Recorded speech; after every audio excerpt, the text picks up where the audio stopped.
안녕하세요. 경기도에 살고 있는 30대 여자입니다.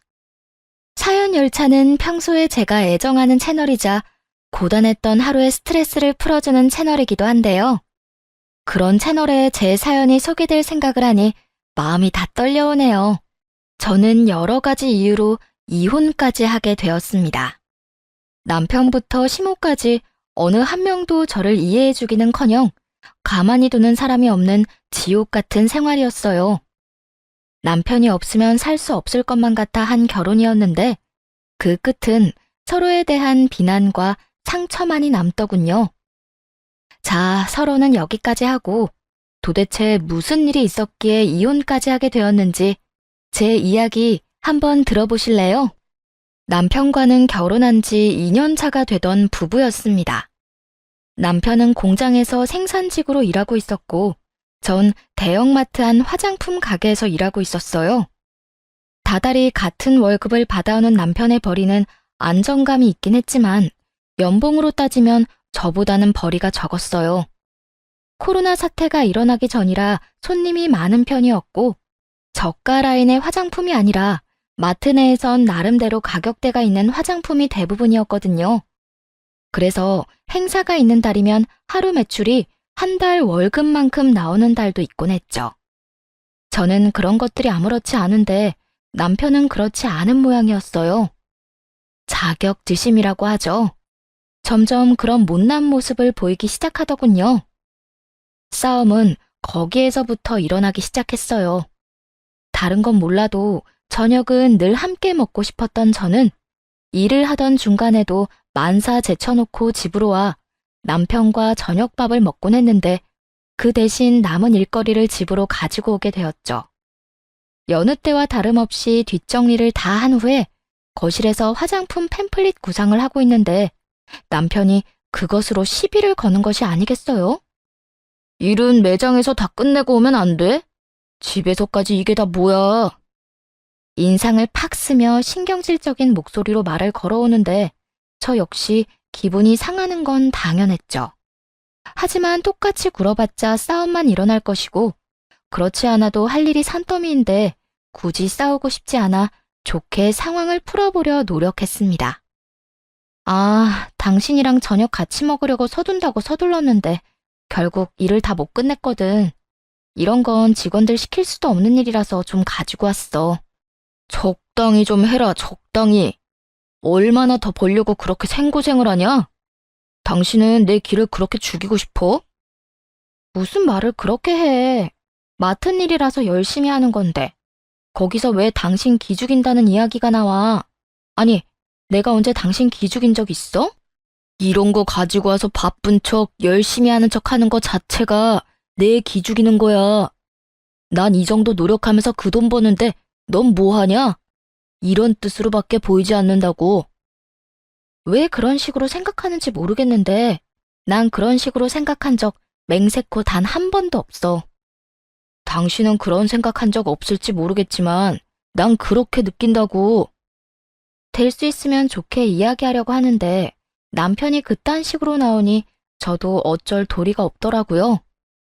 피하려고 애써도 싸움을 걸어오니 맞대응할 수밖에요.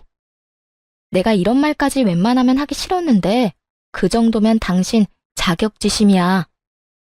자격지심? 당신 말 다 했어? 바빠서 열심히 하는 것뿐인데 그 모습이 당신 길을 죽인다며. 그런 걸 자격지심이라고 하는 거 몰라? 남편은 할 말이 없는지 씩씩거리며 방으로 들어가 버렸고 저도 저대로 화가 나더군요. 그것뿐만이 아니었어요. 이전에는 한 번도 뭐라고 한 적이 없던 회식 문제를 가지고 트집을 잡더군요. 아침부터 자정까지 혼자 일할 수는 없는 노릇이니 알바생을 써야만 하는 상황이었고 매장 매출에 큰 지장을 주는 행사도 자주 있는 편이었어요. 한번 행사를 하기 시작하면 화장품 포장부터 각종 샘플도 챙기고 상품 자리까지 다시 세팅해야 하니 일이 많았죠. 그래서 급여일에 맞춰 직원들 회식을 시켜주곤 했는데 그것으로 트집을 잡더군요. 당신 돈 좀 번다고 유세 떠는 거야, 뭐야? 그게 갑자기 무슨 말이야? 결혼까지 한 사람이 이 시간에 들어온다는 게 말이나 돼? 지금이 몇 시야? 새벽 1시가 넘었잖아. 새벽 1시에서 2시. 시간만 들으면 늦은 시간이라 생각하시는 분들도 계실 거라 생각합니다. 그런데요, 직원들이 마감을 하고 나면 밤 12시이고 식당에 도착하면 12시 30분이거든요. 그간 수고했다. 앞으로도 고생 좀 하자는 말 몇 마디 하고 맥주 한 잔 먹고 일어나기 바쁜 시간입니다. 그렇다고 해서 제가 술에 취해 들어가는 것도 아니었어요. 시간이 넉넉한 것도 아니고 원래 술을 즐기지 않는 편이라 정말 인사치레만 간단히 하고 계산해주러 가는 회식이었죠. 그런 것을 뻔히 아는 사람이 저런 말을 하니 더욱 화가 났습니다. 심지어 본인 회식 날엔 특근도 하지 않고 5시에 퇴근해서 해 뜰 때까지 술 마시고 들어오는 것이 부지기수니 제가 더욱 황당할 수밖에요. 나 매장 마감하면 12시인 거 몰라? 다른 건 몰라도 직원들 회식 때문에 늦은 건데 그 정도는 당신이 이해 좀 해줘. 어쩌다 한 번 하는 것도 아니고 회식을 어떻게 매달 할 수가 있어? 젊은 애들 데리고 일하고 있고 행사가 매달 있으니까 애들 고생했다고 밥 한 끼 사주는 거잖아. 회식이라고 해서 내가 술에 취해서 들어오는 것도 아니고 인사치레로 얼굴만 비추고 계산만 해주고 온 거야. 그래. 당신은 사장이다 이거지? 하긴 고작해야 공장 생산직이나 하는 내가 높으신 사장님 마음을 어째 헤아리겠어? 남편은 또 감정이 상한 듯 사장 직원 타령을 하며 비아냥대기 시작했고 제 기분도 점점 상하고 있었죠. 그런 말이 아니잖아. 왜 갑자기 그런 말을 해? 당신은 그런 말이 아니라고 해도 내가 느끼기엔 그래. 말끝마다 직원 이야기, 매출 이야기. 난 그저 내 상황도 어쩔 수 없는 상황이니까 당신한테 이해를 좀 해달라고 하는 거야. 내가 싸우자는 것도 아니고 나쁘게 이야기한 것도 아닌데 꼭 그렇게 말해야 해? 내 입장에선 충분히 좋게 이야기한 거야. 이거 왜 이래? 계속 비아냥대고 있으면서 뭐가 좋게 이야기했다는 건데? 아니다. 됐어. 나 피곤하니까 그만하자. 나 진짜 당신이랑 싸우기 싫어서 그래. 사장님이 피곤하시다고 하면 그만해야지. 난 그냥 내 할 말을 했을 뿐인데 피곤하게 만들어서 참 미안하다 미안해. 싸움을 피하려고 하는 저를 향해 남편은 끝까지 비아냥대고 있었고 참다 결국 폭발하고 말았습니다. 여보, 진짜 끝까지 이럴 거야? 내가 뭘? 뭘?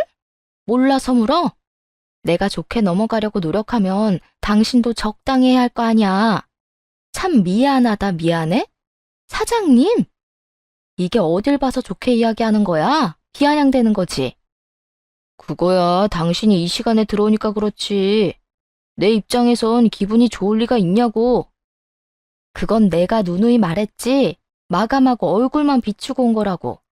그리고 당신이 그럴 말할 입장이나 돼? 당신 회식하는 날이면 낮 5시부터 해 뜰 때까지 마시고 들어오잖아. 들어와서는 사람 잠도 못 자게 못 살게 굴고 그런 사람이 나한테 이런 말이 하고 싶어? 본인과 비교하며 정확한 시간까지 콕 집어 이야기하니 대꾸할 말이 없는지 남자 여자를 따지고 들며 저에게 이겨먹으려 하더군요. 그거야 나는 남자고 당신은 여자이자 주부잖아. 나랑 당신이 같아? 나 전업주부 아니고 당신이랑 똑같이 일해. 당신이 늦을 때마다 그랬지? 일하다 보면 늦을 때도 있는 건데 왜 그런 것까지 이해 못하냐고. 당신은 나한테 이해를 바라면서 당신은 왜 나를 이해하려고 노력도 안 하는 건데? 누가 이해 안 한대? 이해는 하는데 이렇게 늦게까지 있는 건 싫다 이거지. 똑같은 말 또 해. 12시 마감하고 계산만 해주고 왔다고. 그래서 나도 말했잖아. 높으신 사장님 마음 못 헤아려줘서 미안하다고. 도돌이표처럼 반복되는 말싸움에 지칠 대로 지쳤고 남편을 똑바로 보며 이렇게 말했습니다. 됐다 됐어. 내가 일하는 게 그렇게 불만이면 나 일 그만두고 살림만 할게. 그렇게 강력한 한 수를 놓았고 남편은 그 말에 당황한 듯 눈을 동그랗게 뜨고 바라보더군요. 그럴 수밖에요. 제가 본인보다 돈을 많이 버는 건 자존심이 상하는 일이지만 이때껏 생활비 잔소리 한 번 듣지 않고 자신이 버는 돈만큼은 자유롭게 썼던 남편에게는 제가 일을 그만두고 가정주부가 된다는 건 아쉬운 일이 분명했죠. 왜 그렇게 봐? 나 당신 바람대로 그냥 가게 접고 살림만 한다니까? 지금 그 말 진심이야? 진심이야. 당신도 지금 그걸 바라고 나한테 이러는 거잖아. 그렇게 할 테니까 앞으로 생활비 따박따박 나한테 보내고 월급 통장도 공유해. 반쯤은 진심이기도 했습니다. 본사에서는 매출 압박에 힘들어하는 직원들 다독이랴 거기에다 무례한 손님들까지 여러모로 힘든 상황이었거든요. 그런데 그 상황에서 내 편이어야 할 남편이 저러니 저도 뭐 하려고 이렇게 열심히 사나 싶기도 했으니까요. 그렇게 강하게 나가니 남편은 이러다 꼼짝없이 가정을 책임져야 한다 싶었는지 그제야 굽히고 들어오더군요. 아니, 난 그런 게 아니라 그냥 난 당신 걱정되어서 그랬지. 세상도 험한데 늦게 다니니까. 그렇게 걱정이 되면 화를 낼 게 아니라 나를 데리러 오지 그랬어? 나 혼자 잘 먹고 잘 살자고 그래? 아침부터 나가서 이 시간까지 고생하는 것도 다 같이 잘 살아보자고 이 고생하는 건데. 당신이 이럴 때마다 나 얼마나 힘이 빠지는 줄 아냐고. 내가 미안해. 다신 이런 문제로 당신 힘들게 하지 않을게. 급한 불 꺼보려 진심도 없이 하는 사과에 화만 더 나더라고요. 아무 말도 하지 않고 남편을 노려봤고 눈치를 살피던 남편은 조심스럽게 진심을 되물어 왔어요. 그런데 진짜 매장 접을 건 아니지? 그냥 홧김에 한 말이지? 그냥 홧김으로 이런 이야기 할 사람으로 보여? 그렇지 않아도 우리 매장 탐내는 사람 많다고 하던데 당신이 계속 이런 식이면 나도 매장 넘길 테니까 그런 줄 알아. 알겠어. 앞으로 조심할게.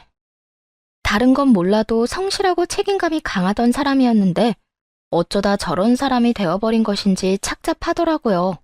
변한 것이 아니라면 처음부터 저런 사람이었는데 제가 몰랐던 것인지 모르겠기도 하고 말이죠. 그보다 더 괴로웠던 건 저런 남편인데도 그때까지 미련이 남아 이혼이란 생각은 하지도 못한다는 저였습니다. 하지만 이런 굳건한 마음에서도 서서히 균열이 일어나기 시작했어요. 남편에겐 2살 많은 누나가 있었는데 시댁의 골칫거리였죠. 시집도 안 가고 시댁에서 버티고 살며 회사는 다니는 듯한데 오래 일하지는 못하고 입사, 퇴사를 반복해서 무슨 일을 하는지 자세히 알 수도 없는 지경이었어요. 그런 시누이는 우연히 제 매장에서 화장품을 한번 사간 뒤로 마음에 들었는지 화장품을 얻어가기 시작하더라고요. 처음엔 가끔 있는 일이기도 하고 하나씩 얻어가니 그러려니 했습니다. 그런데 어느 순간부턴 세트로 가지고 가면서도 계산을 하지 않는 일이 반복됐습니다. 옳게, 내가 지금 지갑을 안 가지고 와서 집에 가서 계좌로 보내줄 테니까 계좌번호 보내놔. 옳게, 다음 달에 월급 들어오니까 한꺼번에 다 줄게. 가족끼리 설마 이런 돈을 떼먹겠어? 꼭 줄 테니까 포장 좀 해줘. 선물 줄 거라. 샘플도 많이 챙겨주고. 그렇지 않아도 실망스러운 남편 때문에 머릿속이 시끄러운데 시누이까지 저런 식으로 거지 근성을 버리지 못하고 매장에 피해를 주니 화가 났어요. 그날도 마찬가지였어요. 다른 점이 있다면 시누이가 좀 더 많이 뻔뻔해졌다는 점이었죠. 옳게, 화장품 다 떨어졌어. 쓰던 걸로 부탁해. 형님, 외상도 하루 이틀이지 더는 힘들 것 같아요. 정품은 안 되고 쓰던 라인으로 샘플 챙겨드릴 테니 그거라도 필요하시면 가지고 가세요. 뭐? 옳게, 지금 나 무시해? 이까지 샘플을 누구한테 내밀어? 화장품 가게를 하는 저도 정품을 가져다 쓰기 아까워 샘플을 쓰는데 시누이는 그깟 샘플이라고 하더군요. 심지어 작은 통에 든 여행용으로 나온 샘플인데 말이에요. 시누이는 그 자리에서 제가 내민 샘플 종이 가방을 던져버렸고 저의 인내심의 끈도 거기서 끊겨버렸네요. 싫으면 싫은 거고 당장 다 주우세요. 뭐라고? 지금 나한테 명령하는 거니? 네, 명령하는 거 맞으니까 내 입에서 험한 말 나가기 전에 다 주워 담으라고요. 그렇게 고함을 질렀고 신우이는 저에게 다가오더니 제 어깨를 툭툭 밀기 시작했어요. 야, 내가 네 형님이자 손님인 거 잊었어? 어디서 꼴 같지도 않게 명령이야, 명령이. 가족이란 사람이 진상짓은 혼자 다 하고 있었고 참다 못해 그런 진상 신우이의 손을 잡아 확 밀쳐버리며 말했습니다. 아, 손님. 저도 손님 참 좋아하죠. 그러면 손님, 이때까지 외상값 좀 갚아주실래요? 그러면 저도 손님 대접 제대로 해드릴게요. 외상값? 아이, 그래. 주면 될 거 아니야. 그까짓 화장품 값 얼마나 한다고? 200만 원이요. 뭐라고? 200만 원? 신우이는 생각보다 큰 금액에 놀란 눈치더라고요. 매장 내에서도 두 번째로 비싼 20만 원 후반대 화장품 세트를 어떤 때는 본인이 쓴다는 목적으로 또 어떤 날은 선물한다는 핑계로 막무가내로 가져가더니 어느새 큰 금액이 되어버린 것이었죠. 아, 생각보다 조금 적죠? 200만 원 조금 넘는데 뒷단위는 떼고 200만 원만 받을게요. 아, 참고로 최근에 가지고 간 것만 200만 원이고 그 전에 야금야금 가지고 간 건 계산도 안 했어요. 금액을 들은 신우이는 큰 소리를 치며 내밀던 카드를 급하게 집어넣더군요. 그리곤 듣고만 있어도 지긋지긋한 가족 타령을 하기 시작했습니다. 가족끼리 무슨 돈을 받고 그래? 그냥 선물 줬다고 생각하면 되지. 선물이요? 전 형님한테 그렇게 비싼 선물 해줄 생각 없으니까 본인이 말한 대로 계산하세요. 매번 가지고 갈 때마다 다음에 준다고 했잖아요. 그 다음이 저는 오늘인 것 같은데요. 에이, 올케도 무슨 말을 그렇게 섭섭하게 해. 혹시 내가 샘플 놓친 것 때문에 그래? 놓쳤다고요? 던진 거 아니고요? 보는 관점에 따라 던진 것처럼 보일 수도 있는데 이건 절대 던진 게 아니라 놓친 거야. 신우이는 애써 제 눈을 피하며 던져버렸던 샘플을 급하게 주워 담더니 제 손에 쥐어주곤 도망을 치더군요. 그렇게 도망친 신우이는 남편에게 전화를 걸어 한바탕 난리를 피운 듯 했어요. 제가 집으로 들어가자마자 남편은 기다렸다는 듯 화를 내기 시작하더라고요. 당신, 오늘 우리 누나한테 망신 줬다면서? 화장품 매장까지 하면서 우리 누나한테 주는 화장품이 그렇게 아까웠어? 웬만해야 좋은 마음으로 주지. 올 때마다 진상짓은 물론이고 고마운 마음 하나 없이 당연하다는 듯이 이 물건 저 물건 집어가는데 당신 같으면 좋은 마음이 생기겠어? 누나 말 들어보니까 그렇게 많이 가져간 것도 아니더구만. 얼마 되지도 않는 돈으로 그렇게 째째하게 굴어야겠어? 아, 당신 누나가 그렇게 말했어? 내가 얼마 되지도 않는 푼돈으로 째째하게 굴었다고? 그래, 그까짓 화장품 값 해봤자 얼마나 된다고. 내가 줄게, 내가. 20만 원? 30만 원? 얼마야? 200만 원. 뭐라고? 얼마? 신우이와 별반 다르지 않은 반응이었어요. 기껏해서 몇천 원, 비싸봤자 1, 2만 원이라 생각했을 테니까요. 매장을 몇 번을 와놓고서도 저에게도 제가 파는 화장품에도 관심이 전혀 없었던 것이 그런 곳에서 표시가 나더군요. 남편은 다시금 가격을 되물었고 신우이에게 해준 말 그대로 남편에게 해주었죠. 200만 원. 내가 당신 누나한테도 말했는데 이건 최근에 가지고 간 화장품 값만 200만 원이고 자잘하게 가져간 것까지 더하면 더 많아. 아무리 그래도 무슨 화장품 값이 200만 원씩이나 해. 거짓말하지 마. 내가 파는 화장품이 몇천 원짜리 저가 라인인 줄 알아? 매장에 몇 번이나 와놓고선 가격 한 번 본 적도 없어. 거기에다 형님이 가지고 간 세트는 매장에서 두 번째로 비싼 라인이야. 진짜 누나는 왜 그런 말을 안 한 거야? 그냥 몇 푼 안 되는 화장품이라고 하길래 난 진짜 그런 줄만 알았지. 아직도 당신 누나를 그렇게 몰라? 형님이 자기 잘못을 다 말할 사람이라고 생각하냐고. 어떻게 한 사람 말만 듣고 나만 그렇게 몰아세울 수가 있어? 나라고 정신이 있었겠어? 누나는 전화 와서 울고불고 난리가 났지. 당신이랑 나는 요즘 사이도 안 좋았지. 여러 정황상 당신이 그러고도 남을 거라 생각했단 말이야. 아무리 그래도 내가 당신 와이프인데 나한테도 차근히 물어볼 생각을 했어야지. 지금도 그래. 모든 게 오해이고 당신 누나가 잘못했단 걸 알았으면 나한테 사과 한마디 정도는 해야 하는 거 아니야? 이렇게 계속 변명하고 짜증만 낼 게 아니라 내가 뭘 잘못했다고 당신한테 사과까지 해야 해? 말이야 바른 말이라고. 나도 누나한테 속은 것뿐이라고. 사과 따윈 할 이유도 없다고 하는 남편을 보는데 내가 이런 인간한테 뭘 바라나 하는 생각이 들었습니다. 그리곤 이왕 이렇게 말이 나온 거 남편이 준다는 돈이나 받자 하는 생각이 들었죠. 하지만 고작해야 30만 원이라 생각했던 값이 200만 원이 되고 나자 남편은 돈 이야기가 나오기 무섭게 학을 떼기 시작하더군요. 그래?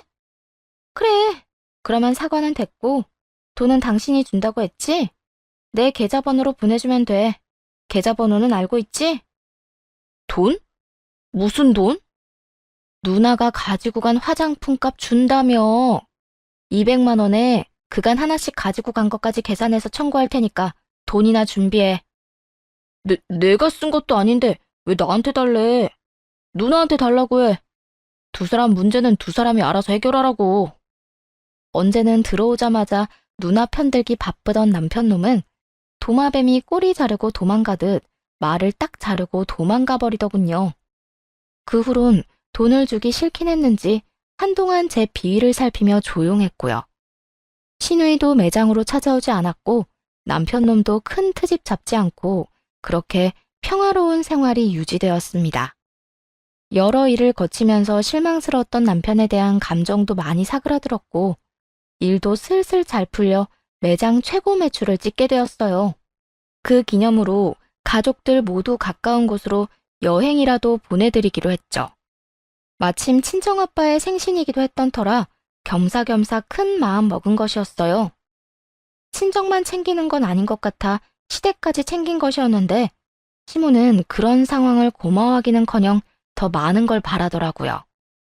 예, 우리 여행 보내준다는 거 말이다. 난 국내 말고 해외로 가고 싶구나. 당당해도 너무 당당한 시모의 태도에 순간 잘못 들은 말이 아닐까 생각했어요. 그래서 곧장 시모에게 되물었고 시모는 더욱 당당하게 해외라는 단어에 힘을 주며 말하더군요. 네?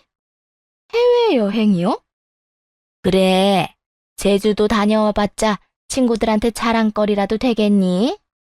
누구나 언제든 갈 수 있는 제주도? 난 그런 시시한 곳은 싫으니까 해외여행 보내다오. 시누이도 그리 뻔뻔하게 굴더니 그보다 더한 사람이 시모더라고요. 그 순간 많은 생각이 들었어요. 딱 잘라 안 된다고 해야 할까, 가기로 한 제주도 여행마저 취소한다고 해야 할까 말이죠. 어느 말을 하든 큰 소리만 날 것 같았고 일단 남편에게 물어보겠다 하며 전화를 끊었습니다. 굳이 제가 나서 싸우고 싶은 마음은 없었거든요. 여보, 어머니가 제주도 말고 해외여행 가고 싶다고 하시던데 어떻게 하지? 어떻게 하긴 뭘 어떻게 해. 보내드리면 되지. 옆 동네 여행 아니고 해외여행이야, 해외여행. 해외까지 가는데 1박 2일로는 어림도 없을 거고 4박 6일은 돼야 할 텐데 그 경비를 어떻게 감당하라는 거야? 당신 이번에 최고 매출 찍었다며. 그 정도는 좀 해드려라. 돈을 맡겨둔 것도 아니고 제가 죽어라 일할 때 도움을 준 것도 아니면서 하나같이 어쩌면 저리도 뻔뻔하게 구는 것인지 참 대단한 집안이라는 생각이 절로 났네요. 아, 이번 여행도 사실 우리 부모님만 보내드리면 되는 건데 그렇게까지 치사하게 굴기 싫어서 당신 집도 챙긴 거였어. 내 입장에선 호의를 베푼 건데 당신이랑 당신 집이 이런 식으로 나오면 나 여행 자체를 취소해버릴 거야. 진심이었냐고요? 당연히 진심인데다가 얼마나 화가 나는지 할 수만 있다면 결혼마저 취소해버리고 싶은 심정이었어요. 그만큼이나 화가 나 있었고 남편은 그제야 눈치를 살피며 하는 수 없다는 듯 이야기를 꺼내더군요. 그러면 일단 당신 돈으로 좀 보내드리고 내가 보너스 받는 대로 당신한테 줄게. 다음 달이 보너스 들어온 달이니까 한 푼도 빼지 않고 다 주면 당신도 손해는 아닐 거야. 확실하지? 그러면 당신 말 믿고 일단 내 돈으로 보내드릴 테니까 다음 달에 잊지 말고 보내. 여행 준비도 당신이 해. 친정 준비는 내가 할 테니까. 알겠어. 잊지 않고 돈도 보내고 여행 준비도 내가 할 테니까 눈에 힘 좀 풀어. 당신 그렇게 보면 얼마나 무서운 줄 알아? 나라고 이렇게 인상 쓰고 싶은 줄 알아? 나도 당신이랑 웃으면서 좋은 이야기, 행복한 이야기만 하고 싶다고. 알겠어, 알겠다고. 내가 더 신경 쓸 테니까 그만 싸우자, 응? 제가 화를 내긴 했지만 그렇다고 해서 저렇게 저자세로 나올 사람이 아닌데 이상하긴 했습니다. 그 이유는 시부모님들이 여행을 무사히 다녀오고 돈을 주겠다는 날에 밝혀졌죠. 네, 맞아요. 애초에 남편은 돈을 줄 생각이 없었던 것이었어요. 여보, 보너스 언제 들어와? 주기로 한 날짜가 한참 지났는데 왜 소식이 없어? 그게 알고 보니까 이번 달에 보너스 안 준대. 내가 착각했지 뭐야? 뭐? 그게 사실이야? 어떻게 그런 걸 착각할 수가 있어? 착각 좀 할 수도 있지. 그까지 돈 몇 푼이나 된다고. 그냥 당신이 효도 좀 했다고 생각하면 되잖아. 참나. 당신, 솔직히 말해. 애초에 보너스 같은 건 받지도 않는 거였지? 그냥 나 속인 거 맞지? 남편을 추궁하기 시작했고 처음엔 아니라면서 한사코 발뺌하던 남편놈은 이내 순순히 사실을 털어놓더군요. 그래, 애초에 보너스 같은 거 없었다. 뭐, 어쩔 건데? 이미 여행은 다녀왔는데. 당신 정말 이거밖에 안 되는 인간이었어? 내가 오죽했으면 그런 거짓말까지 했겠어? 부모님은 해외여행 간다고 신나 했지. 당신은 아예 여행을 못 가게 한다고 화만 내지. 내 입장에선 거짓말이라도 해서 우선 여행 보내드리는 게 최선이었다고. 도대체 무슨 생각을 가지고 살면 그게 최선이라는 답이 나오는 거야? 당신이 내 입장에 안 돼봐서 그런 말을 하는데 내 입장에서 한 번이라도 생각해봤으면 그런 말도 안 나왔을 거라고. 당신 입장에서 100번을 생각해도 아닌 건 아닌 거야. 난 어떻게 해서든 돈 받아낼 거니까 그런 줄 알아. 상황이 그쯤 되니 더는 남편에 대한 마음도 결혼에 대한 미련도 남지 않았죠. 그렇다고 해서 당장 이혼은 할 수 있는 상황은 아니었지만요. 친정 아빠의 생신이 코앞까지 다가왔거든요. 우선 아빠의 생신 여행까지만 잘 보내드리고 그 후에 이혼에 대해 진지하게 고민하자고 생각했습니다. 그렇게 여행날이 다가왔고 엄마와 전화 통화를 하며 여행 이야기를 하는 걸 들은 남편이 전화를 끊자마자 화를 내더라고요. 왜 친정에 돈을 쓰냐고 말이에요. 무지 생신이라고 제주도까지 가야 해? 당신 돈 없다면서. 그걸 말이라고 해? 애초에 여행을 보내드리게 된 이유가 우리 아빠 생신 때문이라는 거 잊었어? 그리고 내가 누구 때문에 돈이 없는 건데? 그땐 그랬을지 몰라도 지금은 상황이 여의치 않잖아. 이런 힘든 상황에 굳이 친정에다 돈을 쓰는 게 내 입장에선 이해가 안 된다고. 내가 지금 당신 입장까지 생각해야 해? 당신이 나한테 우리 친정 여행에 대해서 입댈 처지나 된다고 생각하냐고. 제발 생각을 좀 하고 말을 해. 그거야. 당신이 돈 없어서 힘들다고 하니까 내 생각엔 굳이 친정 부모님 여행까지 보내드려야 하나 싶은 거지. 고양이 쥐 생각하고 있다. 당신이 약속대로 돈만 줬어도 돈 걱정하는 일은 전혀 없었어. 어쨌든 난 우리 부모님도 예정대로 여행 보내드릴 거니까 돈이라도 보탤 거 아니면 더는 말 보태지 마. 무슨 말을 해도 의지를 굽히지 않겠다는 뜻은 확실하게 전했다고 생각했는데 남편 놈은 포기를 못한 모양이더군요. 시모에게까지 말을 전해 저를 찾아오게 만들었으니까요. 너 두말할 것도 없이 그 여행 취소하거라. 제가 왜요? 제가 왜요라니? 너 우리 집에 시집은 우리 집 사람이다. 그런 돈이 있으면 시댁에 쓸 생각을 해야지. 돈 아깝게 왜 친정에 그런 돈을 써? 정말 너무 염치도 없지 않나요? 본인은 해외여행까지 다녀와 놓고선 같은 해외도 아닌 기껏해야 제주도 좀 보내준다는 것까지 딴지를 걸고 넘어지니 말이에요. 이런 말까지 하고 싶지 않았는데 남편도 남편이지만 어머님도 참 염치가 없네요. 다른 날도 아니고 친정아빠 생신 여행이에요. 심지어 어머님은 아무 날도 아닌데 제 돈으로 해외여행까지 다녀오셨잖아요. 나는 나고 네 친정은 친정이지. 시집을 왔으면 친정은 무시하고 시댁만 챙기면 되는 법이야. 그러니까 군말 말고 내 말대로 하거라. 알겠어? 어머님이나 그러고 사세요. 저는 그렇게 살 생각 없으니까요. 요즘이 어떤 세상인데 그런 발사기 같은 생각을 강요하고 그러세요? 뭐야? 너 그 여행 당장 취소하지 않으면 내 아들하고 못 살게 할 터이니 그런 줄 알아. 아, 그러니까 지금 어머님 말은 제가 친정 부모님 제주도 여행 보내드리는 즉시 이혼하게 될 거란 이 말이네요.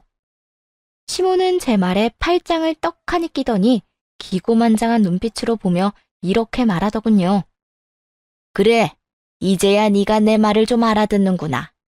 그냥 하는 말 아니니까 잘 새겨 듣거라. 얼른 그 여행 취소하고 그 돈으로 내 쇼핑이나 시켜주면 내 기분이 풀릴 것 같기도 하고. 어떻게 해서든 아빠 생신은 무사히 넘기고 싶어서 참고 또 참았는데 거기서 더 참다간 화병이 날 것만 같았어요. 저는 기고만장한 그 꼴을 보고 싶지 않기도 했고요. 아, 그래요? 그러면 남편 반품할 테니까 데리고 가세요. 마침 저도 이혼하려고 했는데 잘 됐네요. 그래, 잘 생각... 뭐라고? 너 지금 뭐라고 그랬니? 이혼하려고 했다고? 네. 매장 찾아와서 화장품이나 집어가는 시누이, 자격지심에 찌들어 있으면서도 내 돈으로 시댁 배만 불려주는 남편, 거기에다 친정은 무시하고 살라는 시어머니까지. 이걸 참고 사는 게 미친 짓 아닌가요? 시모는 제 입에서 이혼이라는 말이 나올 거라곤 전혀 생각지도 못했다는 듯 당황한 눈빛으로 바라보더라고요. 너 아무리 그래도 이혼이라는 말은 그렇게 쉽게 하는 거 아니라는 걸 모르니? 도대체 뭘 보고 배웠길래 조금 마음에 안 든다고 이혼 이야기를 입에 올려? 이혼 이야기 먼저 꺼낸 건 내가 아니라 어머님이잖아요. 어머님은 되고 난 안 되나요? 내 가정이고 내 이혼인데. 아무리 그래도 이건 경우가 아니지. 지금이라도 취소하고 잘못했다고 싹싹 빌면 내 한 번은 용서해주마. 현실 회피를 하는 것인지 말귀를 못 알아듣는 것인지 홧김에 그냥 한 말이다. 그렇게 생각하는 듯 하더군요. 이혼하려는 이유를 그토록 친절하게 다 말해주었는데도 말이에요. 용서는 무슨, 그딴 용서 필요도 없어요. 이혼할 거라는 말 진심이니까요. 이혼하면서 내가 보내준 여행 경비도 그대로 돌려받을 테니까 그런 줄 알고 돈이나 준비하세요. 뭐라고? 그 돈은 왜? 애초에 남편이 돈 준다고 해서 보내준 여행이었으니까요.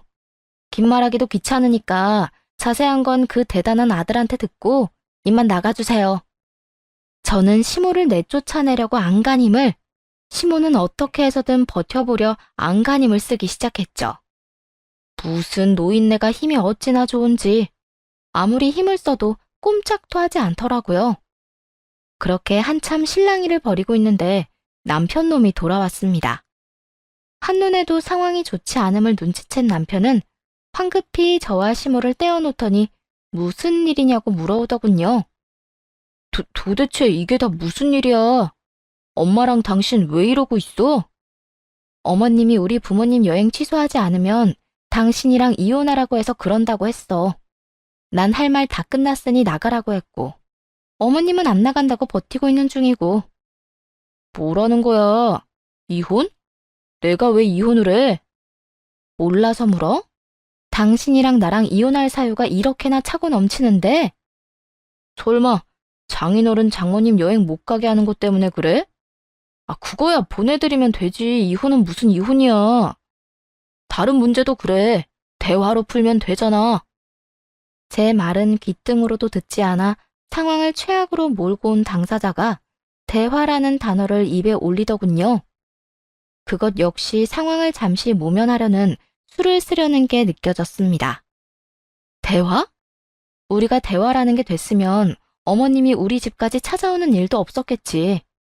나 있잖아. 당신도 당신이지만 당신 엄마부터 당신 누나까지 다 지긋지긋해. 내가 무슨 죄를 지었다고 왜 다들 날 못 괴롭혀서 안달이야? 당신, 지금 너무 흥분했다. 일단 엄마부터 보내고 나랑 차분하게 다시 이야기해보자. 보내는 김에 당신도 따라가. 당신 꼴도 보기 싫으니까. 나까지? 당신 정말 나랑 이혼이라도 하게? 이때까지 뭘 들은 거야? 이혼할 거라니까? 당장 나가. 나가라고! 반쯤 정신이 나가버린 상태였던 것 같아요. 남편의 말처럼 흥분을 하기도 했고, 말을 하다 보니 울분도 차올라 이성을 잃게 되더라고요. 어지간한 일로 언성을 높이는 일이 없는 제가 그렇게까지 흥분을 하자 남편은 도저히 안 되겠다 싶었는지 시모를 급하게 내보내고 무릎을 꿇고 빌더군요. 여보, 내가 이렇게 사과할게. 내가 진짜 생각이 짧았어. 당신이 나하고 우리 집에 이때껏 얼마나 잘했는데. 앞으론 다신 당신 마음 상하게 하지 않을게. 이제 와서 이래봤자 아무 소용없거든? 내가 바라는 건 이혼이니까 그냥 조용히 이혼이나 해. 내가 당신이랑 어떻게 이혼을 해? 그러지 말고 내가 이렇게 비는 모습을 봐서라도 한 번만 넘어가 주라. 앞으로는 우리 엄마도 누나도 당신 못 괴롭히게 내가 방패막이 되어줄게. 어? 남편은 시모와 시누이만 잘못을 저질렀을 뿐 자신은 단 하나의 잘못도 없다는 듯 말하더군요. 막상 이혼을 마음먹게 된 것은 남편 때문이었는데 말이에요. 잘 들어. 당신 엄마 누나도 싫었지만 난 당신이 가장 싫었어. 자격지심 때문에 나 괴롭힌 것도 모자라 친정까지 무시하는 당신한테 오만정 다 떨어졌다고. 그러니까 괜히 이렇게 빌 필요 없이 이혼해. 당장 이혼하자고. 남편은 버티고 있어봤자 득될 것이 하나 없다고 생각했는지 자리에서 일어나 집을 나가버리더군요. 그 후 남편에게서 쉴 새 없이 연락이 왔지만 제대로 된 통화는 하지 않았어요. 대신 곧바로 이혼 소송을 시작했습니다. 조용히 끝내고 싶었지만 어떻게 해서든 위자료를 뜯기지 않으려 갖은 애를 쓰는 모습이 괘씸해 소송까지 하게 되었죠. 그것만 해도 정신이 없는데 시누이까지 보태더군요. 망신주기에 딱이다 싶었는지 매장으로 찾아와 난동을 피웠으니까요. 야, 이 미친 거사. 네가 뭐 그렇게 잘났다고 이혼을 한다 만다 큰 소리를 쳐? 네 주제에. 내 주제를 논하기 전에 네 주제나 돌아봐. 그 나이 먹고 제대로 하는 일은 하나도 없으면서 감히 누구한테 주제 타령이야? 뭐? 너 말이 짧다? 아직 내가 네 시누이라는 거 몰라? 이혼 소송 중인데 시누이 대접까지 바라는 것 자체가 정신 나간 거지. 하긴 제정신이 아니니 여기까지 와서 이런 짓을 하는 거겠지만. 뭐야? 이게 진짜 미쳤네, 미쳤어. 이혼한다고 하더니 겁을 상실했나? 내가 널 가만히 둘 줄 알아? 가만히 안 두면 어쩔 건데? 여기 CCTV 다 달려있는 건 알고 있지? 이제 가족도 뭣도 아닌데 여기서 난동 피우잖아? 나도 가만히 안 있을 테니까 그런 줄 알라고. 네가 가만 안 있으면 어떻게 할 건데? 네 주제에 어떻게 할 거냐고? 시누이는 마트 안이 다 울리게 고함을 지르며 전시해 놓은 화장품을 다 집어던지기 시작했고 저는 그 상황을 그저 지켜만 봤습니다. 괜히 잘못 나섰다간 서비스직 특성상 피해자에서 가해자가 되는 것은 한순간이었으니 말이에요. 그렇게 10분쯤 지났을까요? 직원들 호출을 받은 경호팀 분들이 매장으로 와 신우이를 데리고 후방으로 데리고 가더군요. 한마디로 쫓겨난 셈이었죠. 신우이가 헤집어 놓은 매장을 정리하느라 조금 귀찮긴 했지만 그 값은 톡톡히 받아냈어요. CCTV 녹화본을 가지고 가 경찰에 신고해버렸거든요. 신고한 김에 그간 외상으로 가지고 간 화장품 값까지 다 청구했고 신우이는 울며 겨자 먹기로 모든 비용을 다 토해내게 되었습니다. 그렇게 고삐 풀린 망아지처럼 굴더니 마지막엔 싹싹 비는 꼴이 참 볼만했네요. 그 후로도 소송은 계속되었고 이혼 문제로 남편과 시모를 만나야만 하는 상황들이 이어졌죠. 볼 때마다 시비를 걸며 욕을 하는데 무시하려고 해도 무시할 수가 없더군요. 결국 두 사람을 마주치면 습관처럼 녹음을 하게 되었고 그것도 모르는 두 사람은 또 욕을 하며 제 행동을 비난하기 시작했습니다. 넌 내 딸 돈 뜯어가서 살림 좀 나아졌니? 나쁜 것 같으니라고. 그래도 한때는 가족이었는데 물건 좀 집어던지고 소리 좀 질렀다고 경찰에 신고하는 사람이 어디 있어? 물건 집어던지고 소리 지르는 걸 보고 난동이라고 하고요. 그런 걸 당하면 신고하는 게 당연한 일이에요. 그러니까 애꿎은 사람 그만 잡고 집에 가서 딸이나 쥐잡듯 좀 잡으세요. 정신 좀 차리게. 이 인연이? 네가 뭔데 나한테 이래라 저래라야. 그리고 내 딸 정신이 어때서? 들어보니 할 만한 일을 했더구먼. 하긴 윗물이 이 모양 이 꼴인데 아랫물이 맑을 리가 있을까. 자기 잘못은 하나도 생각하지 않고 무조건 남 탓만 하면서 살면 정신 건강에 좋긴 하겠네요. 그냥 쭉 그렇게 사세요, 오랫동안. 야! 내가 진짜 너 가만 안 둘 거야. 이 소송만 끝나고 나면 내가 너 그 가게도 못하게 괴롭혀 줄 거야. 몹시 흥분한 시모는 몸을 떨며 다시 고함을 질렀고 남편은 그런 시모의 앞을 막고 서더니 시비를 걸더군요. 엄마, 됐어. 이런 미친 여자랑 말 섞어봤자 우리만 손해라고. 당신도 그래. 아무리 이혼 소송 중이라도 아직은 당신 시어머니인데 어떻게 한마디를 안 지고 이겨먹으려 드냐? 져줄 만한 말을 해야 적당히 져주든가 하지. 매번 볼 때마다 욕하고 시비 거는데 그걸 참고 넘기는 게 더 바보 아니야? 이것 봐. 지금도 그래. 내가 적당히 중간에서 끊어주면 그냥 넘어가면 되잖아. 꼭 이렇게까지 해야 해? 아, 미친 여자, 이딴 여자. 갖은 욕은 다 한 게 적당히 끊어준 거였어? 난 전혀 몰랐지 뭐야. 저도 작정을 한 날이었기에 한마디도 지지 않고 남편에게 맞대응했고 두 사람은 누가 먼저라고 할 것도 없이 차마 입에 담지도 못한 욕을 하기 시작하더군요. 얼마나 상스러운 욕을 구사하는지 듣고 있는 제 귀가 썩을 것만 같더라고요. 가방 안에 휴대전화에 녹음도 적당히 된 것 같고 더는 듣고 있을 필요가 없어져 두 사람의 욕을 끊으며 이렇게 말했어요. 가만히만 있어도 본전은 할 텐데 당신이나 당신 식구들은 그걸 모르더라? 지금도 그래. 이렇게 나한테 욕하고 시비 걸면 당신이나 당신 엄마가 더 피곤해질 거라는 걸 몰라? 피곤? 웃기고 있네. 왜? 우리도 신고하게? 우리가 당신한테 욕했다는 증거라도 있냐? 할 수 있으면 해. 우린 하나도 겁 안 나니까 말이야. 아, 그래? 알겠어. 원하는 대로 다 해줄 테니까 후회나 하지 마. 후회? 당신이나 후회하지 마. 당신 같은 여자가 나 같은 남자를 다시 만날 수나 있을 것 같아? 당신 같은 남자랑 사는 게 죽기보다 싫어서 이 고생을 하며 이혼까지 하는 건데 당신 같은 남자를 또 만나면 그건 내가 진짜 미친년이지. 이게 진짜 말이면 단줄 아나. 네가 내 성질 건드려서 좋을 게 있을 줄 알아? 내가 이혼 못한다고 버티면 너 나하고 영원히 이혼 못하는 거 몰라? 이왕 이렇게 된 거 이혼 못한다고 끝까지 버텨볼까? 버티든 말든 네 마음대로 해. 어차피 내 뜻대로 해줄 것도 아니면서 왜 나한테 그걸 묻고 난리야?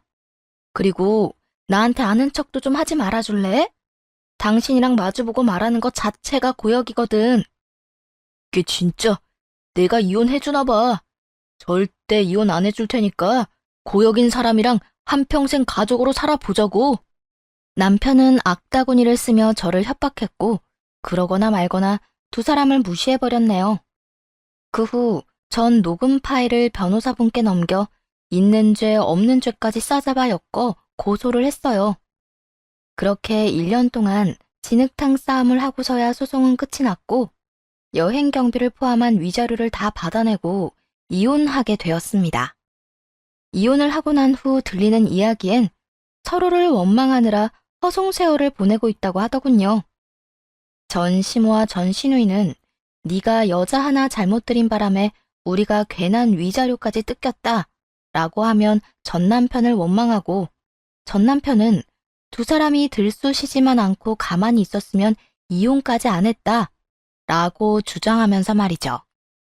그것도 하루 이틀이지 두 사람이 하루가 멀다고 전 남편에게 하소연하며 원망의 말을 쏟아내자 참고 또 참던 전 남편은 회사도 그만둬버리고 잠적했다고 하더군요. 돈은 돈대로 시댁에 갖다 주고 욕은 욕대로 먹어야 했으니 도망을 쳐버린 것이었죠. 욕바지였던 전 남편이 사라지고 나자 전 시모와 전 시누이는 서로를 향해 화살을 겨냥했고, 서로 탓만하다 연을 끊다시피 하고 각자 빚을 갚아내느라 정신없다고 하네요. 그 후 전 시댁과의 소식은 완전히 끊겼고, 저는 여전히 매장을 운영하며 잘 지내고 있습니다. 다들 아시는 코로나 사태가 시작되면서 한동안은 참 많이 힘든 시간을 보내기도 했지만, 버티고 버티다 보니 다시 정상적인 운영을 하고 있네요. 아직 재혼은 꿈도 꾸지 않고 있으며 연애 역시 하지 않고 있어요. 소개팅 자리는 꽤나 들어왔었는데 굳이 남자를 만나고 싶은 마음은 없거든요. 한동안 어려운 시기를 보내며 제대로 쉰 적이 없었는데 이젠 직원도 다시 생겼고 안정되었네요. 이렇게 바쁜 시기만 보내고 나면 여행이라도 가려고 계획을 세우고 있는 중이에요. 계속 어려운 시기라는 말을 해서 오해하실까봐 드리는 말씀인데, 이혼 후 제 삶은 꽤 만족스러운 편입니다. 물론 아픔이 있긴 했지만 전 더 크게 성장했고, 저만을 위한 삶에 꽤 만족하며 잘 살고 있는 중이기도 하고요. 이혼, 처음 마음먹기 전까진 참 괴롭더라고요. 상황도 상황이었지만 이혼하고 난 후 잘 살 수 있을까 하는 우려와 걱정에 결정이 쉽지만은 않았어요. 하지만 전 결국 이혼을 선택했고, 제가 내린 결정이 틀리지 않다는 걸 증명하기 위해 참 열심히 살았던 것 같아요. 이젠 스스로에게도 어느 정도 증명은 끝났고 다시 살만해졌으니 이젠 좀 즐기면서 살아도 되는 거겠죠? 이로써 제 이야기도 끝이 났네요. 긴 이야기 끝까지 함께 해주셔서 감사합니다. 추운 날씨에 감기 조심하세요.